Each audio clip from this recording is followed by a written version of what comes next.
Well, it's 7:30 and we'll go ahead and get started. First of all, I'd like to welcome everyone to our webinar.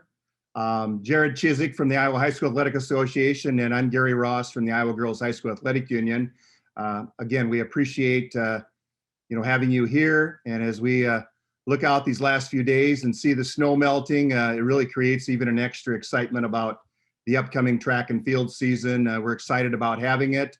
We're excited about it, I know, for your student athletes and for you as coaches and administration. So thanks for being here. The intent of this is to really go over the track and field protocols that we posted on Monday. We posted on each of our sites. In the Girls Union, it's under coaches and administrators, under track and field, and then also in the Boys Associations under track and field. The plan of what we have is any questions that you do have, please submit through the Q&A feature that's either on the bottom, or if you're on a phone, it might be at the top. And then we'll attempt to answer them live. Once the presentation's over, we'll also answer questions or review more information in detail. This is recorded, and a link will be provided on both of our websites for later viewing if you have interest in going back to that. The basis of this is real similar to what we had prepared for guidelines for our fall and our winter sports. The information and recommendations come from various sources. Comes from the Governor's Office, Department of Public Health, Department of Education, federal, local, county governments, local school districts, and then obviously from our staff recommendations at both the IGHSAU and IHSAA. Again, the supervision, this is something we've talked about other seasons, but again, it's just responsible for the home team. In the event of possible cases, this is something, again, school districts have been working with for a period of time and have really developed protocols that when a student is positive or in contact, the tracing that goes on there. So continue to do the great things you've been doing throughout the school year so far, and there's no changes just regarding the process that is used with that. And again, I think the key thing is identifying a person in contact, that if a positive case or somebody has been in contact with somebody with COVID-19, that you identify that process and have a communication plan to communicate with all relevant people, such as players, coaches, spectators. The typical health screening that we'd mentioned throughout the year, the same process is in place, as has been done. Jared, go ahead. If you want to go ahead and just talk a little bit about some of the general considerations here, regarding track and field. Good morning, everybody. I think we all recognize the fact that track and field is already less risky in terms of COVID compared to what we've done this winter with basketball and with wrestling. But there are still considerations to take forth with track and field this spring. When you start thinking about large invites, it's very similar to cross country on the number of teams and competitors and coaches that we're going to have on site for a particular meet. Our officiating pool is much larger with field event judges, with our starter referees, with our umpires around the track, and again, with the aging population that serves in many of those capacities, the concerns that are out there with potentially at-risk groups of getting COVID. You're going to hear that, you've heard it during cross country, you heard it for athletic directors, you've heard it for every webinar that we've put on so far. We need to continue to stress social distancing of at least 6 feet as much as possible when it comes to, you name whatever event it is, prior to the event. If we can keep our 6 feet and we can encourage mask wearing, that's step one.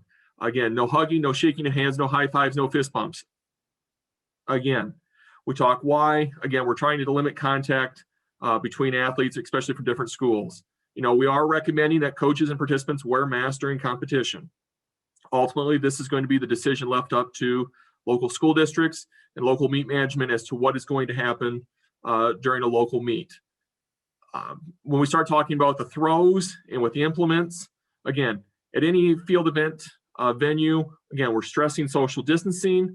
For the shot in the disc, we are asking athletes to provide their own implement and retrieve their own implement, or have a teammate retrieve that implement rather than a meet volunteer from the host school.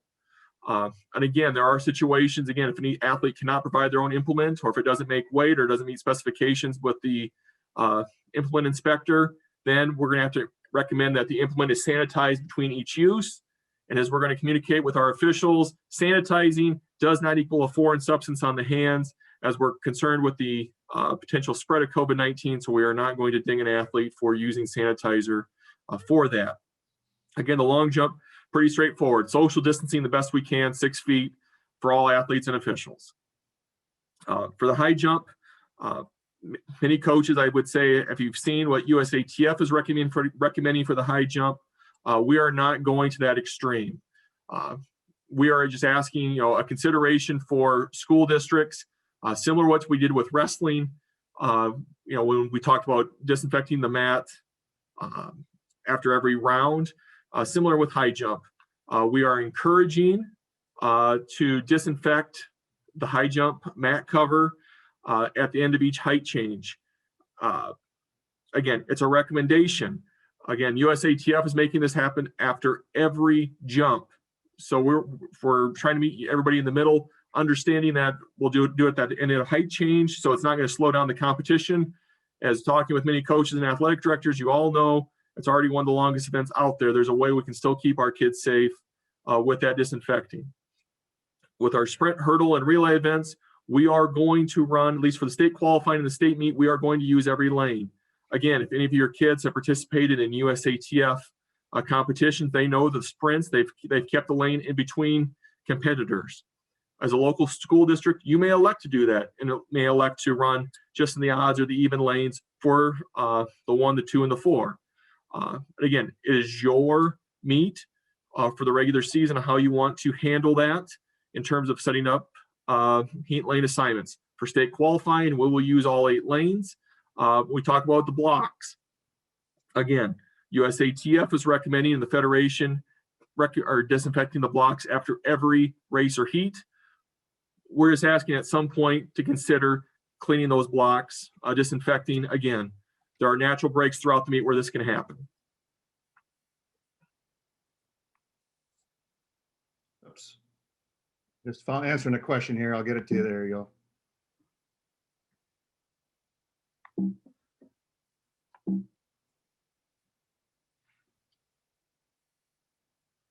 Again, it's what we've had with our other events and sports throughout the season and throughout the year already.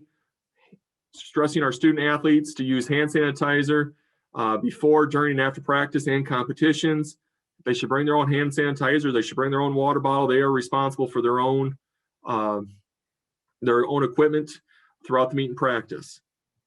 The Federation is allowing states the flexibility when it comes to implementing less stringent rules when it comes to the rule book this year in terms of COVID safety. And one of his suggestion was the relay with the baton and relay runners.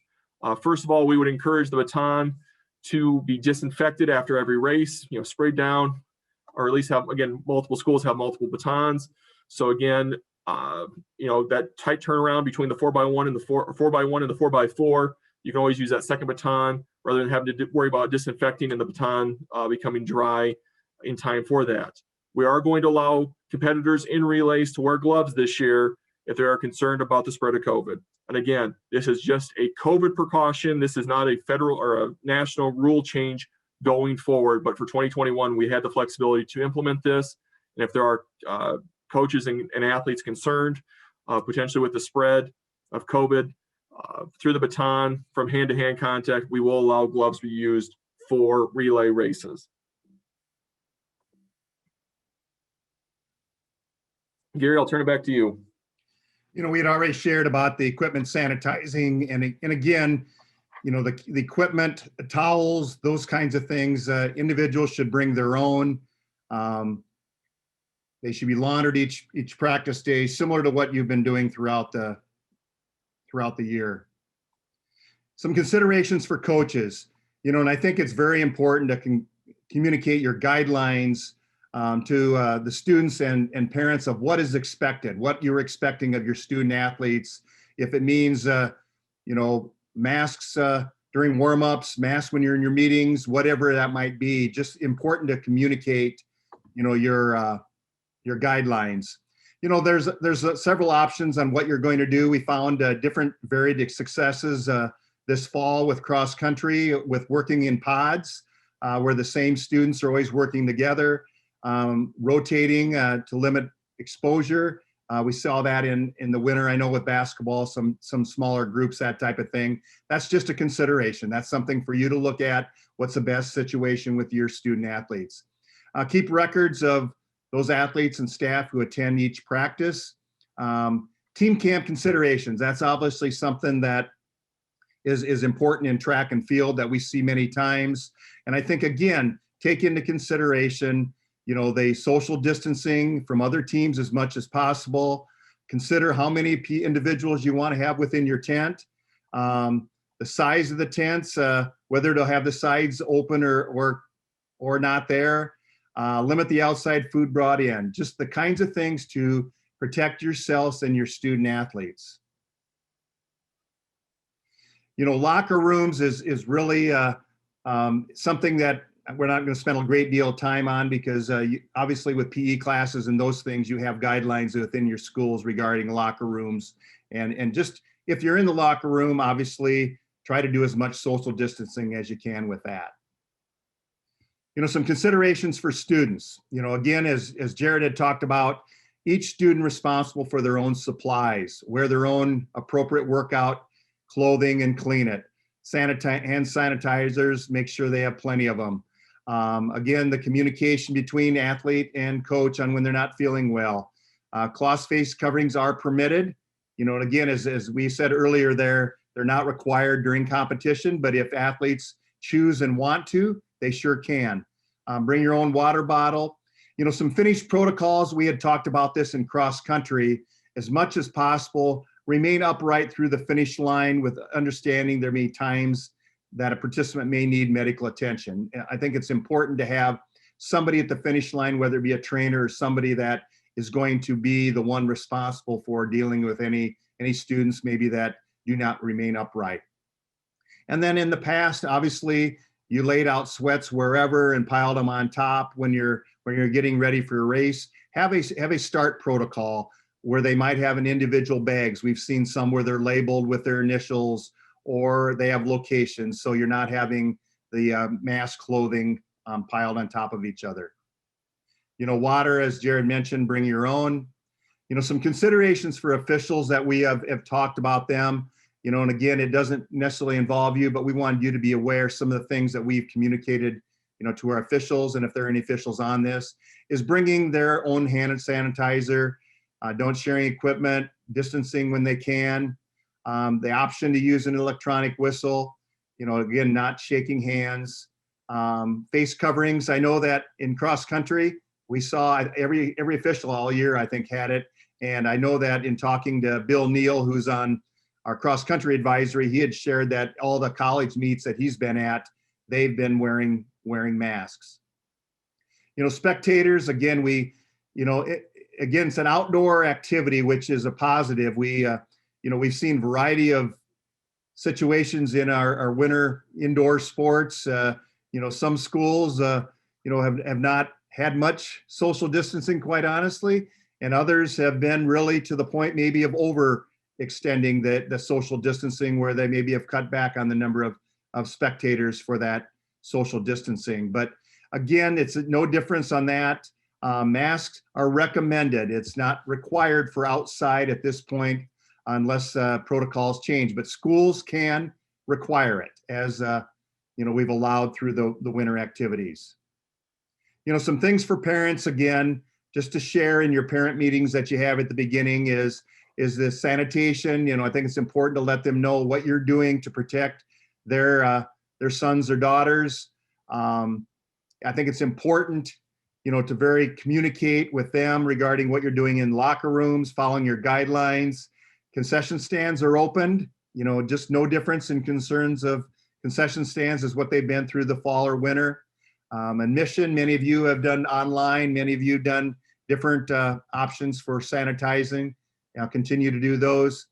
Transportation guidelines have not changed. I think many of you have obviously worked through it through your other sports and developed plans for traveling.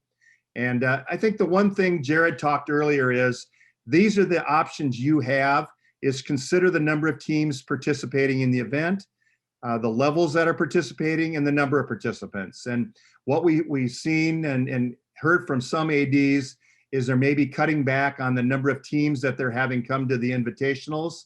They're maybe cutting back in the levels and having a separate night for a JV. And they're also cutting back to a degree the number of entries. But again, that is optional. That's something you as hosts have the opportunity to make decisions upon what you want for your community. Just some little things in the press box. Obviously, you have your fat timers, backup timers, announcers, those people in there. The same kinds of things. Recommended to wear masks and set it up so that they are social distancing as much as possible. Jared, if you want to go ahead and continue with some administration considerations. I think Gary covered most everything on this slide. Point 2 mentions, looking at point 2, it talks about the postseason. Gary and I, we have not asked any ADs or any schools to host a state qualifying meet yet. We are holding off until we have our meeting with Drake to see what we are going to be allowed to do for a state meet. Like I said, you've seen the press release. If you've watched the rules meeting, for the Drake relays that the high school division is now just solely on Thursday, and they're revamping their event. They will not meet with us regarding our state meet until they finalize what their event is going to look like. So we're kind of in limbo right now on what exactly the state meet is going to look like. We would want the state meet to look like it has in years past. And again, this year 2A and 3A will be in the morning on Thursday and Friday, and 1A and 4A in the afternoon. We are coming up with different ideas, and at some point we'll get the advisory together if we need to implement one of those backup plans. But we want to make sure we want to meet with Drake first to see what our state meet is going to look like, can look like, before we ask anybody to host state qualifying, similar to what we did with cross country. So we give you the exact date of when that is going to actually occur. So in case you do have to hire a timer or you start lining up meet volunteers, all of a sudden you think it's one day and potentially it's a day earlier or later than you initially anticipated.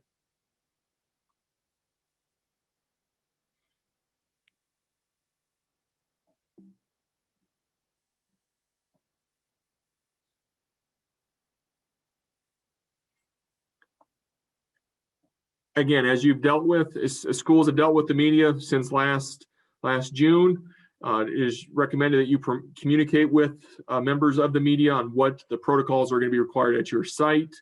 Ask that and encourage them to be 6 feet of social distancing and masks recommended when they're interviewing your coaches, your kids, when they're covering a meet.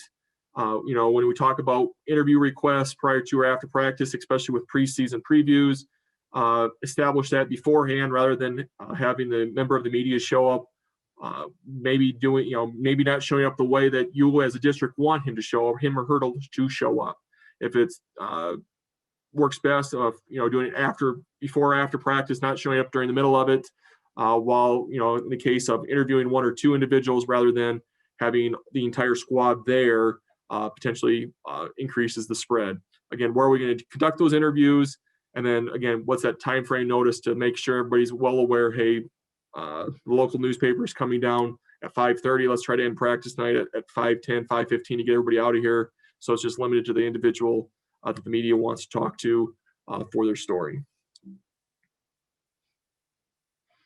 And again, training rooms, none of these guidelines have changed since they were implemented last fall. We're recommending individuals wear masks when they're in the training room. Asking the host site, they should not be available for the visiting team. This is going to be different though for track and field, understanding the number of teams, number of different events going on in a local district on a given night. Again, if someone is injured or someone needs help, the athletic trainer is going to need to be there to provide service for those other teams. Again, try to tape and brace prior to leaving for the meet. If something does need to be done at the meet site, give somebody the heads up at that site you're traveling to.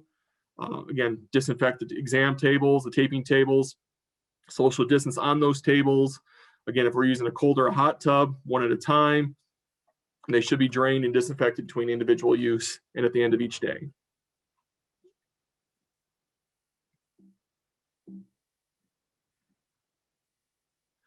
And again, these recommendations and considerations are for 7 through 12.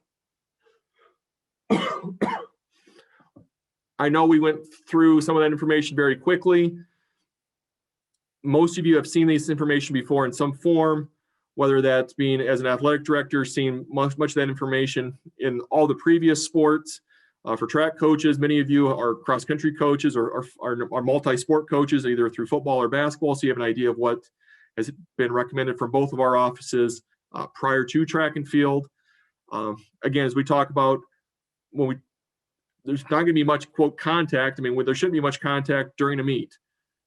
The hard part for us and for you locally is going to be the number of people on site for the track meet. It's not the wrestling with 2 individuals going on a mat for 6 minutes, or for basketball with 10 individuals in a close quarter for 32 minutes. It is the number of people on site for a particular meet and how you all, as a local district, are going to spread those teams out in campsites and plans for your clerk on getting those kids as quickly to the finish line so they're not standing around within close contact with other competitors.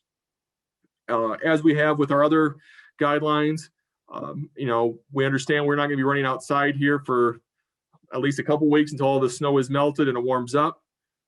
Gary and I are interested in your feedback after you've run a couple meets outside to say, hey, what works, what doesn't work, what do we need to reconsider?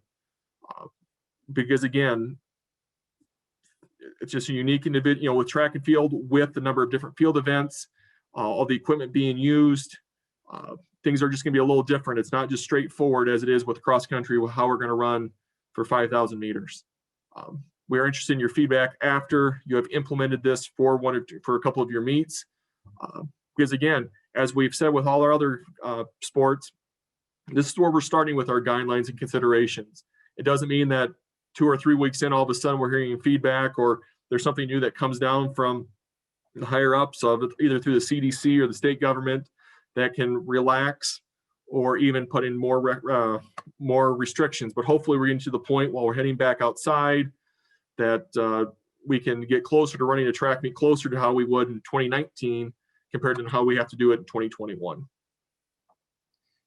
I guess at this point, there's no Q&A, no questions there, but we'll give it just a few minutes. If you have some specific questions, to go ahead and put on the Q&A, and we'd be glad to answer it at that point.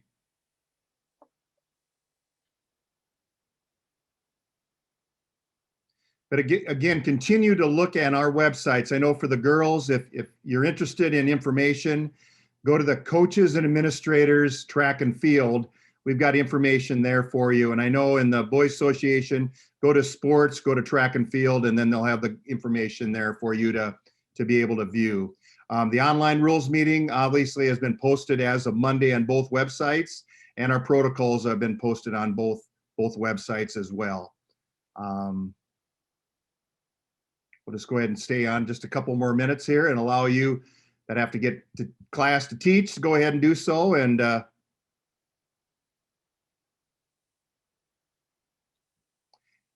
again, if there's any questions, please feel free to email either Jared or myself at any time. There's a question. It says, if Drake decides not to have the state meet, will it be possible to have it somewhere else? Yes. Again, that's all the options. As you know, last year, if we were not able to have Drake as a site, we had some backup plans in the event. But again, they're having Drake relays, so we're optimistic. It's just that we have not gotten the conversation. They have not wanted to talk about that yet. But yep, our plan is to have a state meet.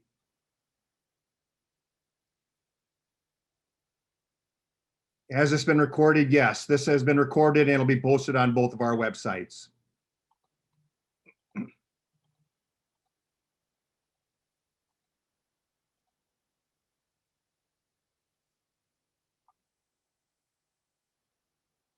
And with that, thank you for being here. As noted, it'll be posted. So one more question, a couple more questions there. Let me get it. Yep, everything is good. Thank you and have a great season. We're looking very much forward to seeing our athletes and the coaches out about. Take care now.